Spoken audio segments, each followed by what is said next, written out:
अस्सलाम वालेकुम, मैं हूँ हुरैन फातिमा और आप देख रहे हैं हिमायती न्यूज HD चैनल। नजर डालते हैं आज की अहम खबरों पर। जुमा गोट अली दोस्त किंग 11 की शानदार फतह, फाइनल में जज्बा 11 को शिकस्त। जुमा गोट रेलवे स्टेशन के सामने ग्राउंड में क्रिकेट का सनसनी खेज फाइनल मैच खेला गया, जिसमें अली दोस्त किंग 11 ने शानदार कारकर्दगी का मुजाहरा करते हुए जज्बा 11 को शिकस्त दे दी। जज्बा 11 के कप्तान सलमान की क़ियादत में टीम ने भरपूर मुकाबला किया, लेकिन काशिफ खान की क़ियादत में अली दोस्त किंग 11 ने बेहतरीन खेल पेश करते हुए कामयाबी हासिल कर ली।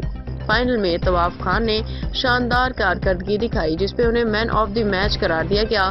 मैच के बाद जीत की खुशी में अली दोस्त ने खिलाड़ियों के एजाज में सरमल सचल होटल पे पुरतकल्लुफ दावत का एहतमाम किया। ये फाइनल मैच शायकीन के लिए एक यादगार इवेंट साबित हुआ, जहां क्रिकेट के जज्बे, जोशो खरोश और बेहतरीन कारकर्दगी का शानदार मुजाहरा देखने को मिला। गुलाम मुस्तफा जात की रिपोर्ट। मजीद अपडेट्स के लिए देखते रहें हिमायती न्यूज HD चैनल।